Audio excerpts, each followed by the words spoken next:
I want to welcome you today. There's so many great people today here. I know so many of you. We've worked together for so long on this issue, 38 years with ICAN, and I'll do a real quick review of that. Why are we here? We're here for prevention. Why is the Hospital Network Project prevention? For 38 years, ICAN has been reviewing child fatalities, looking at all forms of child physical, sexual, emotional abuse. We've looked at some 2,000 tragic cases. We've looked at hundreds of thousands of cases in the collective.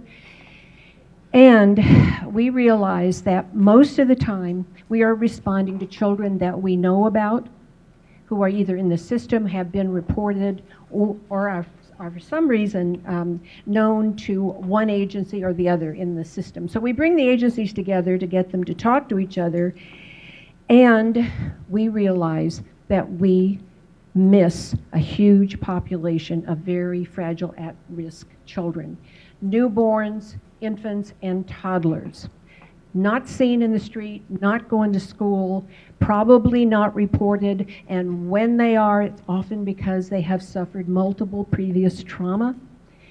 And so Willie Sutton went to banks. He stole from the banks. Why? That's where the money is. Where are these highly vulnerable, at-risk, very young children?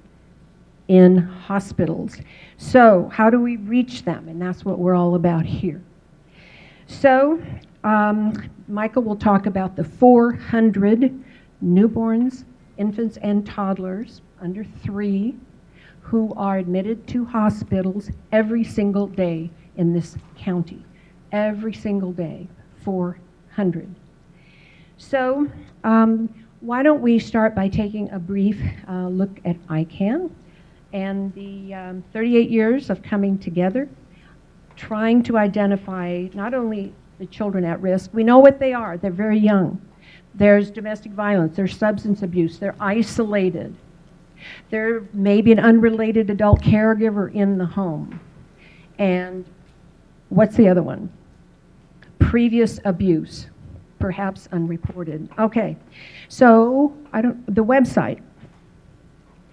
This is ICAN's website, and the website is ICAN4kids.org. And on this website, you can access our reports, the child death, the child safe surrender, the data information sharing report. You can get the U.S. Advisory Board reports. You can get the U.S. Attorney General's reports.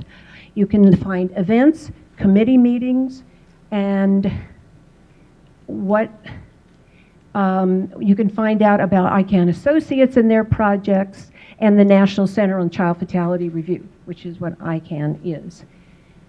In the in the information about ICAN, you'll find out about child death review, about child suicide review, grief, traumatic grief and loss of children, CSEC, we have a CSEC committee that meets every month. Cyber crimes, we have a cyber committee that meets every month. Abduction and reunification, data information, expecting and parenting youth, used to be pregnant and parenting teens, it's now expecting and parenting youth. Child abuse councils in the community, the Family and Children's Institute, Safe Surrender, and Safe Sleep, it's all here. So, let me move to a really quick overview of events, and then we'll move on.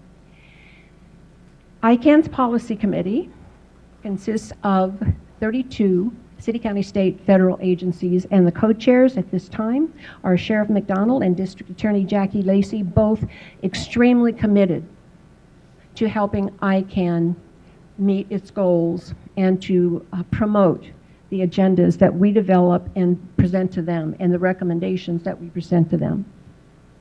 Am I clicking or are you clicking? Which one do I hit? This one? This is a Child Sexual Exploitation of Children Committee. It meets every month. There are about 2 or 3 other committees focusing on this population, but we were the first to identify the critical need to address children who are essentially bought and sold and by pimps and prostituted. We eliminated the term prostitute, and we substituted victim. What was our first big accomplishment there? Cybercrime Prevention Symposium. We know now that the internet is a huge source of opportunity for child abuse, child abduction, sexual assault. We have a party for kids. We did 2,000 children this year. Gave each one of them a toy if you want to volunteer to be a part of that. Who is that? Okay, this is Dr. Michael Durfee at the Childhood Traumatic Grief and Loss Conference that came out of Child Death Review. He's now talking about the importance of childhood, and he's actually talking to himself as a child there.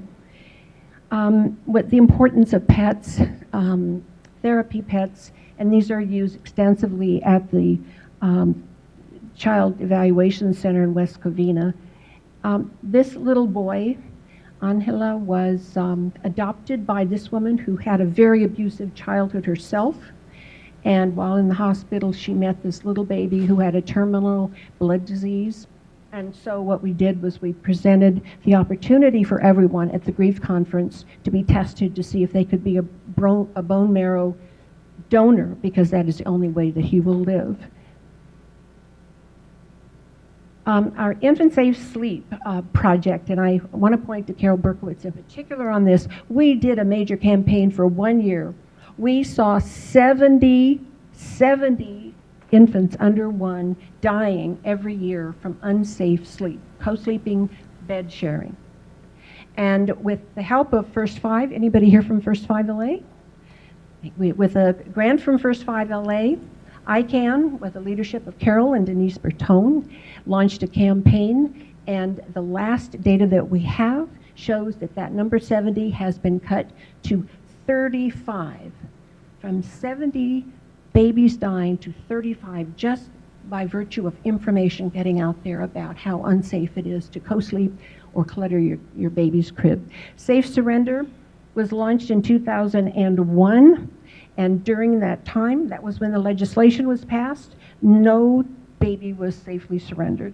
As of 3 days ago, we've had 146 infants under 72 hours safely surrendered, and they're almost every one of them in adoptive homes almost immediately. Our child death review team puts out its report. I wanted to show you the picture of our child death review team. You'll see Dr. Woods and Carol Berkowitz, and you'll see our 2 city attorney representatives over there in the back. And we missed Dr. Lakshmanan, but we have almost everybody else there. This is the picture that will appear in the program at the International Conference, International Society for Prevention of Child Abuse and Neglect Conference later this month in Calgary, because our team was awarded the best multidisciplinary team in the world. So, wow, we're really excited about that. Of every state, every country in the world, it was selected. So this is our picture, and we worked really hard and have for some time.